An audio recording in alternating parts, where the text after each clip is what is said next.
हमारी पुराणों में अनेक प्रसिद्ध कथाएं हैं जो मनुष्य को जीवन की सही राह दिखाने में मदद करती है। आज ऐसी ही एक संपूर्ण कथा आपको सुनाने जा रही हूँ, जिसे घर में संतान सुनकर अनेक शिक्षाओं के साथ प्रसन्नता तो पाएंगे ही, साथ ही माताएं समझ पाएगी कि गर्भकाल की शिक्षा का कितना अधिक महत्व होता है। आइए प्रारंभ करते हैं। जब भगवान बराह ने पृथ्वी को समुद्र से बाहर निकाल हिरण्याक्ष को मारकर पृथ्वी को आतंक से मुक्त किया था, तब उसका भाई हिरण्यकश्यप बहुत गुस्सा हुआ। उसने तय किया कि वह अपने भाई का प्रतिशोध अवश्य लेगा। उसने खुद को अजय और अमर बनाने के लिए हिमालय पर जाकर घोर तपस्या प्रारंभ की। उसे कठिन तप करता देख इंद्र भी घबराने लगा। उन्होंने दैत्यों की राजधानी पर हमला कर दिया। जब जाना हिरण्यकश्यप की पत्नी गर्भवती है तो उसे भी बंदी बना लिया। सोचा राक्षस का पुत्र राक्षस बनेगा और आगे चलकर हमारे लिए मुश्किलें उत्पन्न करेगा। हिरण्यकश्यप वहां था नहीं, इसलिए दैत्य हारकर भागने लगे। देवताओं ने दैत्यों की राजधानी लूट ली। इंद्र ने हिरण्यकश्यप की पत्नी क्यादु को बंदी बना लिया और स्वर्ग ले जाने लगा। पर तभी रास्ते में देवर्षि नारद मिले। उन्होंने इंद्र से कहा, तुम दैत्य राज की पतिव्रता पत्नी को मत ले जाओ, यहाँ महापाप है। इस पर इंद्र ने अपना उद्देश्य बताया कि जन्म के बाद वह संतान का वध करेगा, फिर देवी क्यादु को भी छोड़ देगा। तब नारद जी ने समझाया, गर्भ में संतान के संस्कार बदले जा सकते हैं। यह संतान भगवान श्री विष्णु की परम भक्त बनेगी। बस तुम क्यादु पुत्री को मुझे सौंप दो। इंद्र ने देवर्षि की बात मान ली और अब क्यादु देवराज के बंधन से मुक्त हो गए। वे देवर्षि के आश्रम में रहने लगे जब तक उसके पति तपस्या से वापस नहीं लौट आते।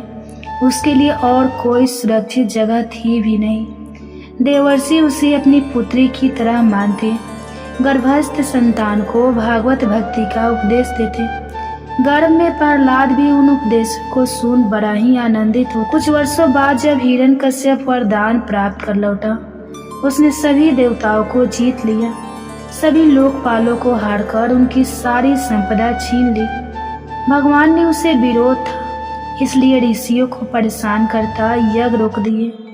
धर्म के खिलाफ खड़ा हो गया। सब तरफ सिर्फ उसे ही भगवान के समान पूजने की आज्ञा थी। इधर पुत्र प्रहलाद और पत्नी भी अब उसके पास लौट आए थे। प्रहलाद की शिक्षा के लिए उसने अपने गुरु शुक्राचार्य के पास उसे भेजा, और तब शुक्राचार्य जी तपस्या में व्यस्त थे, इसलिए गुरु के पुत्र षण्ड और अर्मक उसे शिक्षा देने लगे। एक दिन प्रहलाद वापस घर आए। माँ ने खूबसूरत वस्त्रों से सजाया। पिता ने गोद में बैठाया, फिर उससे पूछा कि तुमने अभी तक क्या सीखा है।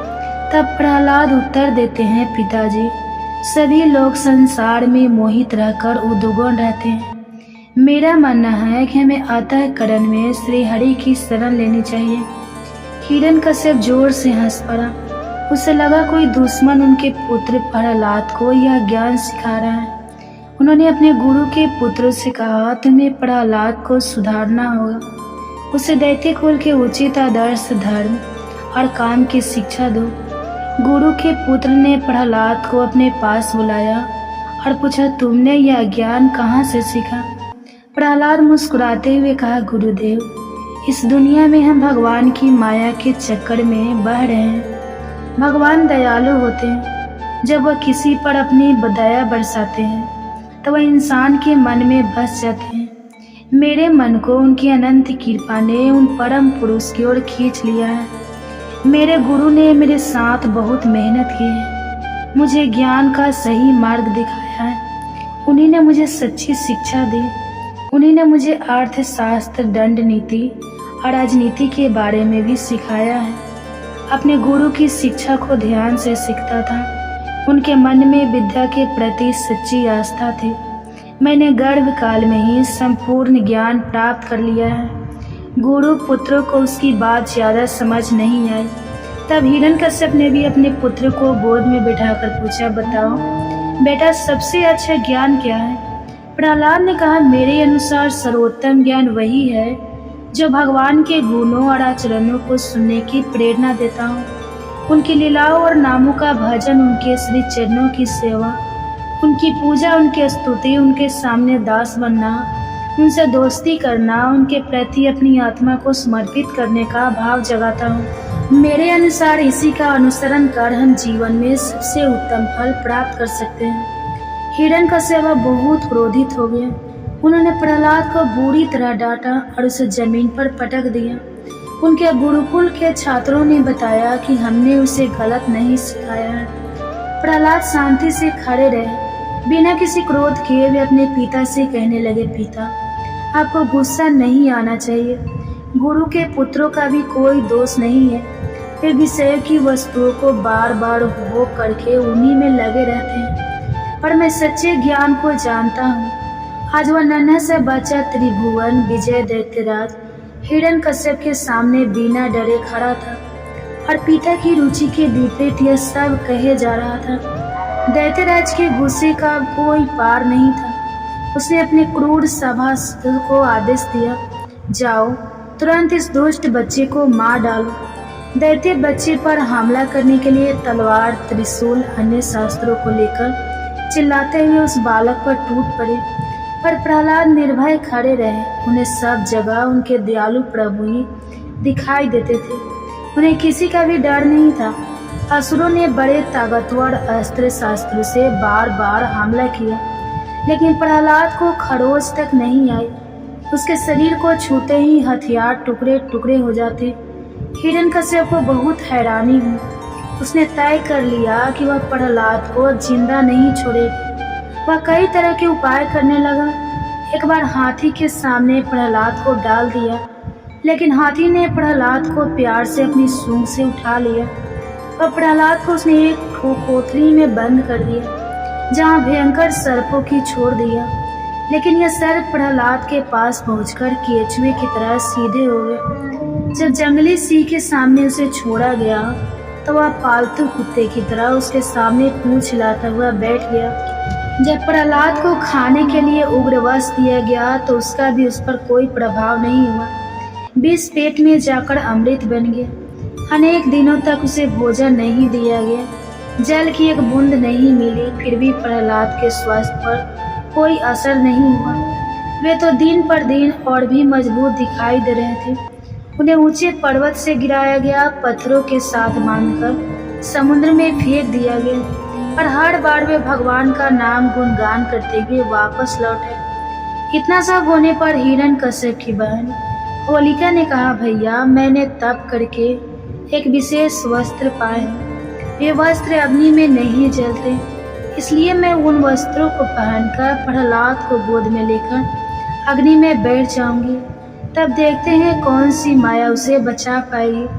हिरण्यकश्यप को प्रस्ताव पसंद आया और ऐसी ही व्यवस्था की गई। परंतु भगवान की लीला यहाँ भी सबने देखी। होलिका का वस्त्र उड़ गया और वह जलकर खाक हो गई। वही प्रहलाद का बाल भी बांका नहीं हुआ। उसने पुनः अपने पिता को समझाया, भगवान से नफरत करना बंद करो। भगवान नाम का प्रभाव देखो कि अग्नि भी मुझे शीतल लगती है। अभी भगवान श्री हरि का नाम लो और संसार के सारे तापों से मुक्त हो जाओ। राक्षस राजा हिरण्यकश्यप के साथ कई राक्षसों ने उसे माया के साथ डराने के अनेक प्रयोग किए, लेकिन प्रहलाद के सामने माया के भी एक ना चलती। जैसे ही वे अपनी आंखें उठाते, मायावी दृश्य समाप्त हो जाते। हिरण्यकश्यप अति क्रोध में भरकर प्रहलाद को सभा में बुलाते और गुस्से में पूछते हैं, कहाँ है तेरा भगवान? क्या तुम इसे खंभे में भी देखते हो? तब प्रहलाद ने कहा, हाँ पिताजी, मैं उन्हें यहाँ भी देखता हूँ। तब क्रोध में सिंहासन से उठकर उसने बड़े जोर से खंभे को एक घूंसा मारा। उस खंभे में से एक बड़ा महाभयंकर दहाड़ उठी, जैसे सारा ब्रह्मांड फट गया। सभी लोग भयभीत हो गए। हिरण्यकश्यप भी इधर उधर देखने लगा। उसने देखा खंभा बीच से फट गया है और वहां से मनुष्य के शरीर और सिंह के मुंह की अद्भुत भयंकर आकृति प्रकट हो रही थी। भगवान नरसिंह बहुत तेजी से आगे बढ़ रहे थे और वे गरजने लगे। उन्होंने दैत्य राजा हिरण्यकश्यप को पकड़ लिया और जिस दैत्य राजा के पास वरदान था कि वह किसी भी घर के अंदर या बाहर, दिन में न रात में, धरती पर या आसमान में, किसी भी प्राणी, किसी भी हथियार, किसी भी मनुष्य, पशु, किसी भी जीवित निर्जीव प्राणी से नहीं मारेगा। किसी भी अस्त्र शस्त्र का प्रभाव उस पर नहीं होगा। उसे भगवान ने अपनी जंघा पर रखकर अपने नाखूनों से उसका पेट फाड़ दिया। दैत्यराज हिरण्यकश्यप का अंत हुआ, लेकिन भगवान नरसिंह का क्रोध अभी शांत नहीं हुआ। वे बार बार गरज रहे थे। इसके बाद ब्रह्मा, शंकर और अन्य देवता उनकी स्तुति करने लगे। माँ लक्ष्मी भी भगवान के विकराल क्रोधित रूप को देखकर बहुत डर गए। उनकी हिम्मत नहीं हुई कि वह उनके पास जाएं। आखिर ब्रह्मा जी ने प्रहलाद को भगवान नरसिंह को शांत करने के लिए इशारा किया। तब प्रहलाद निर्भय होकर भगवान के पास गए और उनके चरणों में गिर गए। भगवान ने स्नेह से उन्हें उठा लिया, अपनी गोद में बैठा लिया। वे बार बार प्रहलाद को चाटते हुए कहने लगे, बेटा प्रहलाद, मुझे माफ कर दो, मुझे आने में बहुत देर हो गई, तुम्हें बहुत कष्ट सहना पड़ा, मुझे क्षमा कर दो। प्रहलाद का गला बढ़ाया। आज त्रिभुवन के स्वामी उनके सिर पर अपना आशीर्वाद देकर उन्हें प्यार से छू रहे थे। प्रहलाद जी धीरे धीरे खड़े हुए। उन्होंने अपने हाथ जोड़कर भगवान की प्रशंसा की, बड़े भक्ति भाव से भगवान की महिमा गाई। आखिरकार भगवान ने उनसे एक वरदान मांगने के लिए कहा। प्रहलाद ने कहा, प्रभु आप वरदान देने की बात करके मेरी परीक्षा क्यों लेते हैं? वह जो अपने स्वामी की सेवा का पुरस्कार चाहता है वह तो व्यापार है। मैं तो सिर्फ सेवक हूँ आपका, मुझे किसी भी प्रकार की कोई भी पुरस्कार की इच्छा तक नहीं। मेरे नाथ आपसे मेरी यही विनती है कि आप मुझे शुद्ध आशीर्वाद दे, मेरे दिल में कभी कोई इच्छा उठे ही ना, ऐसी आप कृपा करें। तभी भगवान के अनेक बार आग्रह पर प्रहलाद ने कहा, प्रभु मेरे पिता आपकी भक्ति नहीं करते थे, वे आपकी निंदा करते थे, उन्हें आप इस पाप से मुक्त कर दीजिए। तब भगवान ने कहा, प्रहलाद जिस परिवार में मेरा भक्त होता है वह पूरे परिवार को पवित्र बना देता है। उनकी 21 पीढ़ियां मुक्त हो जाती हैं। मेरे भक्त का जन्म होने वाले स्थान को धन्य माना जाता है। वह स्थान पृथ्वी पर तीर्थ की तरह पूजा जाता है। इस प्रकार प्रहलाद भगवान के आशीर्वाद से कृतार्थ। वास्तव में भगवान के अनन्य भक्तों में प्रहलाद का नाम सर्वोपरि माना जाता है। बाल्यकाल भक्ति में भी ध्रुव से ऊपर माना जाता है, क्योंकि ध्रुव की इच्छा थी कि वे भगवान की गोद में पाए, पर प्रहलाद की कभी कोई इच्छा नहीं थी। मेरे बच्चे, आशा है यह कथा तुम में भी भगवान के प्रति सच्ची आस्था और भक्ति के गुण को बढ़ाएगी। तुम अपने जीवन को एक उद्देश्य पूर्ण और सार्थक रूप से जी पाओगे। यही तुम्हारी माँ की मंगल कामना है। चलो अब तुम आराम करो, आज के लिए इतना ही। ओम शांति शांति शांति। नमो नमः। धन्यवाद।